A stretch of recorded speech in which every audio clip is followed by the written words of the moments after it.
Just kind of tell us about Iowa this year, how they're different, how they're more complicated. Yeah, different personnel. They've added a lot of new pieces. They have some good young players. Obviously, they added Cricky, who's leading them in scoring, who's been a very, very good player for them. They're going to come at you in waves. Great scoring team, really attack.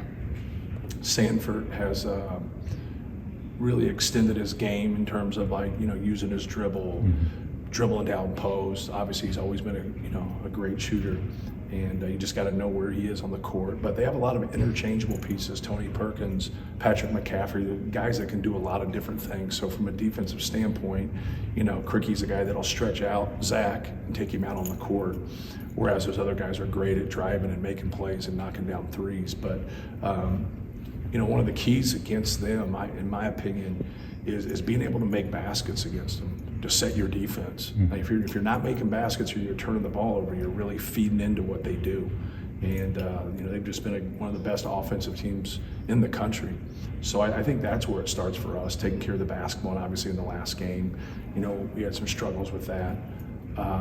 We just have to be more consistent, taking care of it and get good shots. When we did execute in our last game, we got quality shots, even when the ball didn't go in. We obviously did a great job on the glass, and we did a great job in execution. We just have to, knock out about 5 or 6 of those turnovers and give ourselves more of a chance. But Iowa's a great team. Obviously, Fran's a great coach, and then this is going to be a tough game. They're still going to three-quarter court trap you probably, right? Sure. Still doing that kind of stuff. Yes, yeah, they'll mix it up. They'll do their zone press. They'll do it a couple different ways, but they'll go back into a man, go back into a zone. He'll zone out of bounds and then stay in the zone, or zone out of bounds and then match up. So he's always mixing up things and changing things just to see how you're going to handle it. Some of the time, if you handle it, he won't come back to it. Other times he will.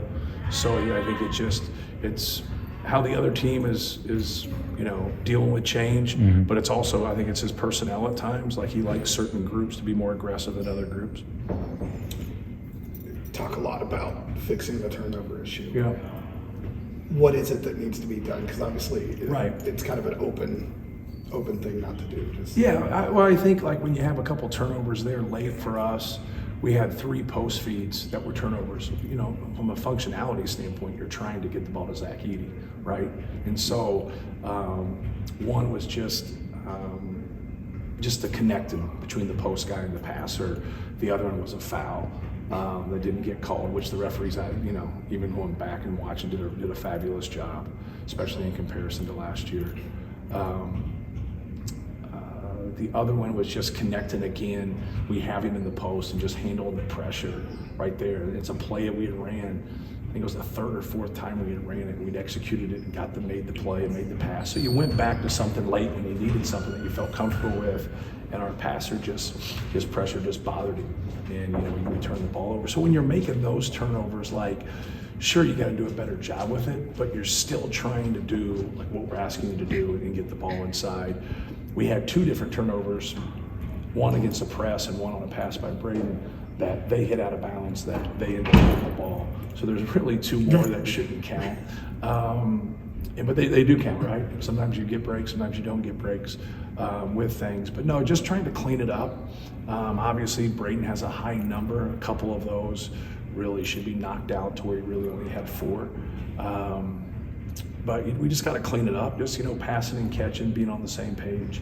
I don't think it's anything that's too much. It's just, it's really hurt us in the past. But it's that combination that I talked to you guys about before the season, when you have a low 3-point percentage and you have high turnovers, and our turnover number is obviously too high, but you add 5 minutes to the game, but it's when you got them. And you got 4, they have 3 turnovers for the game, we have 4 in overtime. That's a huge statement. I don't know if I've ever been in a game like that.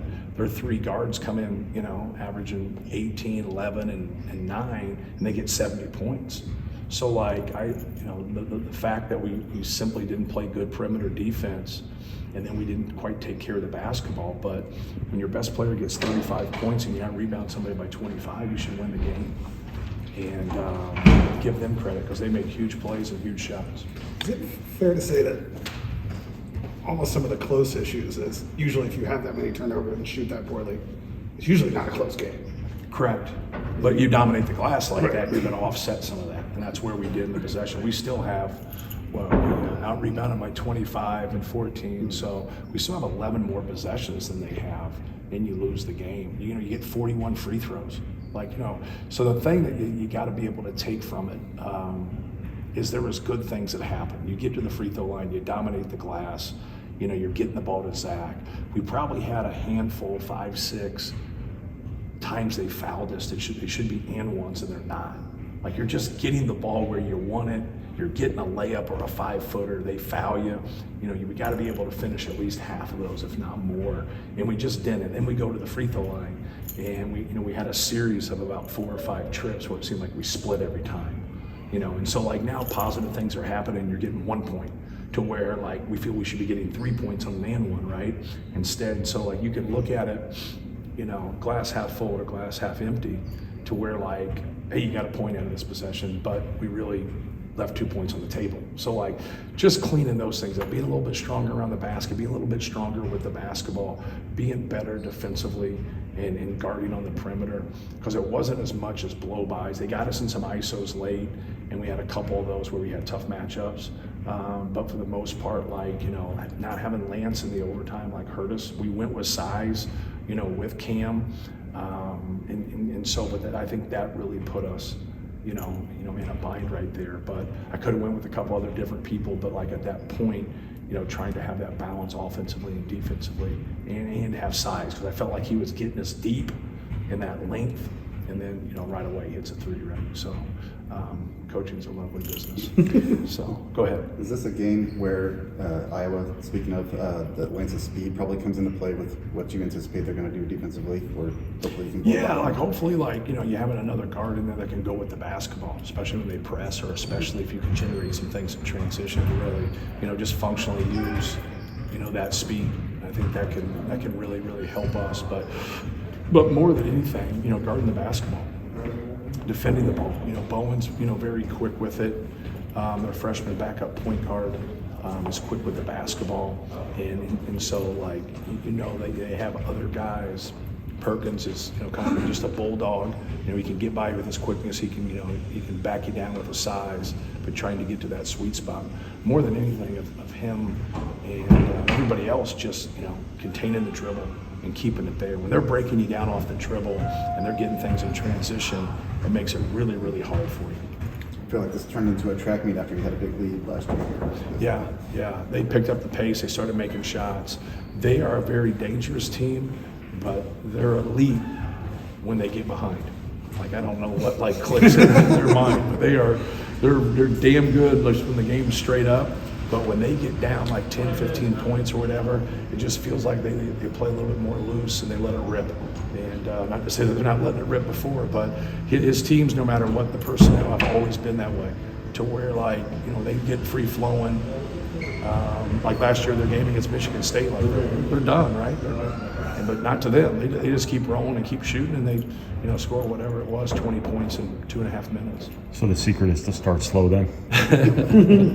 No, the secret is just play a 40-minute game, right? Take care of the basketball, do all the little things, and just keep going, keep playing. As good as Braden's been this year, as much as you want him to be aggressive, is there still kind of a reminder that he is just a sophomore, and the playing off 2 feet part of it is still maybe a process? Yeah, I think the process is just, learning, from your experiences more than anything. He's definitely improved, and, it's, if you're going to play in a drop, he's going to get more pull-ups and more shots.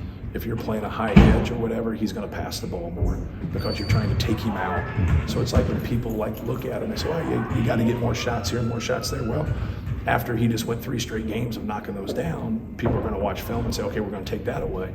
Well, then, he did a great job of getting past those guys the other night and then hitting people for that skip pass and making it. So you got to take what the defense gives you, and I think he's done a great job with that. He had a couple plays where he was casual, with the basketball, and, you watch film and you learn from it. And sometimes it's that unforced error where is that fatigue? Is that just him being sloppy? Or was the defense better than the offense? So you just go back and watch and learn and just keep making the reads and understanding where people are. He has a really good sense how to manipulate the defense, you know, with how they're playing it with his eyes and his speed and his passing ability. He's still trying to find. Obviously, it's a quick turnaround. What have been the main kind of focus and adjustments in practice ahead of another Big Ten game tomorrow? Just trying to be more detail-oriented from a defensive standpoint. I thought we should have been in a better position at halftime. And then when we've had a lead, like we had a lead, I think around 12 against Marquette, and then we had a lead of 8, I think, against Northwestern. Our defense in the first 4 or 5 minutes in both games wasn't very good at all. But when we haven't had leads against Gonzaga or Tennessee, it has been. So, like, I know that's not the only games we've played, but that just comes to mind as a reference, is that we got to do a better job as a staff getting them to be ready to go in that second half. I think when they're down a little bit, you know, that they understand, like, hey, man, we got to get this going when they're up. I wouldn't say it's a conscious thought, but I think subconsciously we obviously haven't been as good. We got to do a better job when we put ourselves in those kind of positions. Still looking for fluidity when Zach and Trey are on the floor at the same time. I know they're not playing a lot out there now, it seems like. But. Right. Yeah, and it depends. Like, you know, Northwestern plays 4 guards. You know, Barnheiser, I thought those guys did a good job on Barnheiser. He's a good player, man. He's really developed. You know, he came out there and was like, golly, he was stacked in the way he could move and his skill level. But I thought, like, that matchup was a concern of ours. Just like all the matchups are always, as a coach, as a concern. But no, I thought we did some good things. Like, we get the ball to him and he has a travel right there at the rim. It's just a layup. Like, you know, I think, and people look at it and say it's one play or whatever, but those are the type of things for guys to kind of get them going, right? And but no, I think they're doing a good job with Zach. I think Caleb's done a good job. I think Mason's done a good job. I think all those guys, you want it to be perfect, but you also got to keep in perspective if a guy's getting 13, 14 minutes. Sometimes it's a little bit harder than a guy getting 25, 30 minutes.